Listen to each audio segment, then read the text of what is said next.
देख रहे हैं भारतीय संविदा अधिनियम यानी कि लॉ ऑफ कॉन्ट्रैक्ट पे बहुत से वीडियोस हमने अपलोड किए हैं। तो वन बाय वन टॉपिक्स आप देख सकते हो और आपको अगर प्रॉब्लम्स हैं तो आप एक टॉपिक क्लियर भी कर सकते हो। तो अब हम केसेस स्टार्ट कर रहे हैं। तो जो छोटे केसेस हैं वो हम शॉर्ट्स वीडियोस में डाल रहे हैं और जो बड़े केसेस हैं वो हम अच्छे से एक एक केस डिस्क्राइब करने वाले हैं। तो एक बहुत ही ऐतिहासिक और थोड़ा सा बड़ा केस है, वो है हमारा मोहिनी बीबी बनाम धर्मोदास घोष का केस। तो ये केस 1903 का है यानी कि 1903 का केस है। यह केस धारा 11 से संबंधित केस है। इस केस में न्यायालय के सामने मुख्य बिंदु ये थे कि क्या अवयस्क के द्वारा की गई संविदा शून्य होती है? क्या अवयस्क को ऋण प्राप्त करने का अधिकार नहीं है? तो चलिए बहुत अच्छे से स्टार्टिंग से देखते हैं इस केस में आखिर स्टेप बाय स्टेप हुआ क्या था। तो दोस्तों कैरेक्टर में यहाँ पर वादी है हमारा धर्मदास घोष और प्रतिवादी में आते हैं साहूकार और एजेंट। तो पहले हम कैरेक्टर अच्छे से समझते हैं और उनके थोड़ा-थोड़ा उनके बारे में जानना शुरू करते हैं। पहला हमारा धर्मदास घोष। धर्मदास घोष एक तो हम देखते हैं कि धर्मदास घोष कौन है। धर्मदास घोष जो है ये 18 वर्ष से नीचे का है यानी कि ये माइनर है। ठीक है। तो ये केस मोस्टली इसी पर डिपेंडेंट था कि वो माइनर था 18 वर्ष से नीचे। उस समय माइनॉरिटी की डेफिनेशन माइनॉरिटी की जो एज थी वो थी 18 एज। 18 साल थी वो बालिग होने की उम्र थी। तो वो उस समय नाबालिग था। जो हमारा धर्मदास घोष है ये नाबालिग है। ये हावड़ा का निवासी है, हावड़ा में रहता था और वहाँ उसकी माँ थी जोगिंदर नंदिनी। ये धर्मदास घोष की माँ है जोगिंदर नंदिनी। जोगिंदर नंदिनी और धर्मदास घोष दोनों माँ बेटे बहुत अच्छे से अपने घर यानी कि हावड़ा में रहते थे। उनके पास यानी कि धर्मदास घोष के पास काफी चल अचल संपत्ति थी। इसके पास काफी चल अचल संपत्ति थी। लेकिन ये क्या करता है, ये साहूकार के पास जाता है। साहूकार यहाँ पर ब्रह्मदत्त है और जिस एजेंट की बात हो रही है तो एजेंट है केदारनाथ। साहूकार का एजेंट कौन है? केदारनाथ।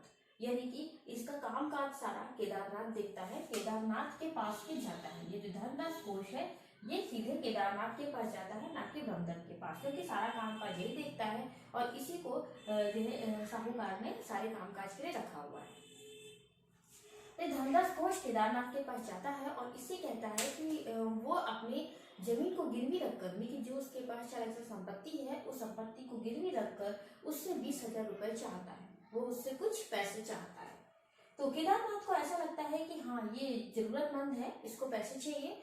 तो वहां पर वो चल अचल संपत्ति जो है जितनी भी थी, जो भी थी, जितने पर भी उसने रखा था, उस जमीन के बदले में वो उसे पैसे दे देता है। ये समय जब केदारनाथ ने धर्मदास से पूछा कि वो वयस्क है या अवयस्क है, तो उसने अपनी माइनॉरिटी की बात छुपा ली, उसने अपनी अवयस्कता की बात छुपा ली और उसने कहा कि मैं वयस्क हूँ। इसने क्या बोला कि ये वयस्क है, बल्कि ये वयस्क नहीं था, ये 18 वर्ष से नीचे का था। तब फिर क्या होता है, वो पैसे तो ले जाता है। उसके बाद कुछ दिन बाद उसकी जो माँ है, ये जो जोगिंदर नंदिनी है, ये क्या करती हैं, जोगिंदर नंदिनी वो जो है एक केस फाइल करती हैं, यानी कि दावा करती हैं, एक वकील के थ्रू एक नोटिस भिजवाती हैं कि ब्रह्मदत्त के पास, यानी कि सॉरी केदारनाथ के पास, जो कि ब्रह्मदत्त का सारा कामकाज देखने वाला एजेंट है। तो इस एजेंट के पास ये जो है नोटिस भिजवाती हैं कि मेरा बेटा अवयस्क है और उसके द्वारा तुम्हारे और उसके बीच जो भी संविदा हुई है वो संविदा रद्द की जाए।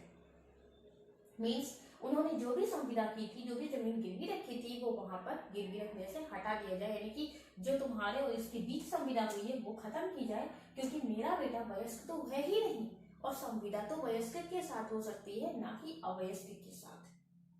तो दोस्तों इतनी बात होती है केदारनाथ और धर्मदास घोष, केदारनाथ और जोगिंदर नंदिनी के जो है कोर्ट के थ्रू जोगिंदर नंदिनी केदारनाथ को ये नोटिस भेजती है। तो अब इसके बाद से जिसका इतना पैसा डूबता है, तो उस समय 20,000 रुपए बहुत बड़ी बात हुआ करती थी। तो उसके बाद से अपना जो साहूकार है ब्रह्मदत्त है, यहाँ पर केस फाइल करते हैं और इसी के आगे ही दोनों के बीच कार्रवाई स्टार्ट हो जाती है। तो सबसे पहले ये लोग जिला न्यायालय जाते हैं, जिला न्यायालय के बाद उच्च न्यायालय जाते हैं और उसके बाद वहाँ प्रिवी काउंसिल। इस समय जैसे कि सुप्रीम कोर्ट होता है, उस समय प्रिवी काउंसिल हुआ करता था। 1903 का ये जब का केस है। तो वहां पर वो लोग प्रिवी काउंसिल जाते हैं। तो सबसे पहले ये लोग जिला न्यायालय जाते हैं, वहां क्या होता है चलिए देखते हैं। तो उसके बाद दोस्तों दोनों पक्षों में वहाँ पर केस दायर होता है, तो केस में काफ़ी तर्क दिए जाते हैं। तो यहाँ पर प्रतिवादी ब्रह्मदत्त की ओर से न्यायालय को क्या तर्क दिए गए? ब्रह्मदत्त की ओर से ये तर्क दिए गए कि बंधन व्यवहार के समय यानी कि जब जो है धर्मदास ने गिरवी रखी थी ज़मीन, उस समय धर्मदास अवयस्क नहीं था, क्योंकि उसने तो यही बताया था केदारनाथ को कि वह अवयस्क नहीं है। ऋण प्राप्त करते समय धर्मदास ने स्वयं को वयस्क बताया था। अवयस्क के द्वारा की गई संविदा शून्य करणीय होती है। शून्य तो होती ही है, बल्कि शून्य करणीय होती है। तो ये सारे तर्क दिए गए ब्रह्मदत्त की ओर से। केस न्यायालय में चलता रहा, यानी कि जिला न्यायालय में चला, उसके बाद उच्च न्यायालय तक केस गया और फिर प्रीवी काउंसिल में जाना था, तब तक के ब्रह्मदत्त की मौत हो जाती है। तो जब यहाँ पर ब्रह्मदत्त की मौत हो जाती है, जो हमारा प्रतिवादी है, जो कि मेन पक्षकार था, जब वही नहीं रहता है, हमारे मेन पक्षकार की अब मौत हो चुकी है, उसके बाद अब एंट्री होती है हमारी मोहिरी बीबी की, जिन पर सबसे पहला जिनका नाम है इस केस में, मोहिरी बीबी वर्सेस धर्मोदास केस। तो यहाँ पर मोहिरी बीबी की अब एंट्री होती है। मोहिरी बीबी कौन थी? मोहिरी बीबी जो हमारा ये ब्रह्मदत्त है, यानी कि जो हमारा साहूकार है, इस ब्रह्मदत्त की बीवी होती है मोहिरी बीबी। अब इसके बाद ये केस मोहिरी बीबी के हाथ में आ जाता है और वही इस केस को आगे लड़ती है। अब जब ब्रह्मदत्त नहीं रह जाते हैं, तो उसके बाद मोहिरी बीवी हाथ में केस लेती हैं और मोहिरी बीवी क्या-क्या तर्क देती हैं न्यायालय में। तो मोहिरी बीवी द्वारा दिए गए कुछ तर्क हैं यहाँ। क्या अवयस्क के द्वारा की गई संविदा शून्य होती है? उन्होंने न्यायालय में ये तर्क दिया कि क्या अवयस्क के द्वारा की गई संविदा शून्य होती है? और अगर शून्य होती है, तो न्यायालय को अवयस्क के पक्ष में आदेश देना ही नहीं चाहिए था। अगर न्यायालय ने अवयस्क के पक्ष में फैसला सुनाया है, आदेश दिया है, तो अगर उसकी संविदा ही शून्य है, तो उसके पक्ष में आदेश भी नहीं देना चाहिए था।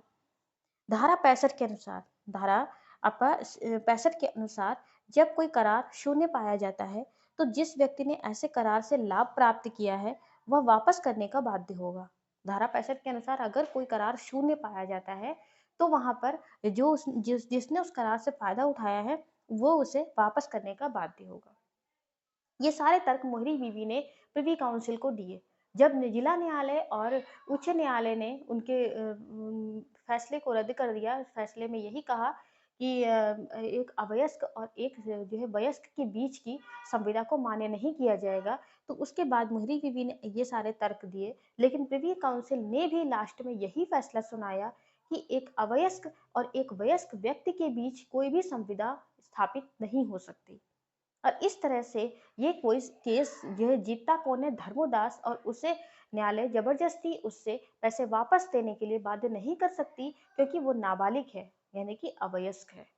अर्थात नाबालिग और किसी वयस्क व्यक्ति के बीच कोई भी संविदा स्थापित नहीं होती है और ना ही स्थापित कराई जा सकती है। तो इस तरह से यहाँ पर धर्मदास ने जो हमारा केस था मोहरी बीवी वर्सेस धर्मोदास, तो धर्मदास जो है वहां पर केस जीत जाता है। तो ये दोस्तों हमारा केस था मोहरी बीवी वर्सेस धर्मोदास, जो कि आज 100 साल से ऊपर हो गए हैं इस केस को, लेकिन आज भी बहुत हाईलाइटेड होता है अपनी माइनॉरिटी की वजह से। और ये लॉ ऑफ कॉन्ट्रैक्ट का सबसे लंबा और सबसे इम्पोर्टेंट केस है। तो कमेंट करके बताइएगा आपको ये समझ में आया कि नहीं, और इसमें कुछ भी प्रॉब्लम हो तो आप कमेंट कर सकते हो। और वीडियो पसंद आई हो एक लाइक करिएगा, चैनल को सब्सक्राइब करिएगा, और ऐसी वीडियोस हम आपके लिए अच्छी अच्छी लाते रहेंगे। Thank you.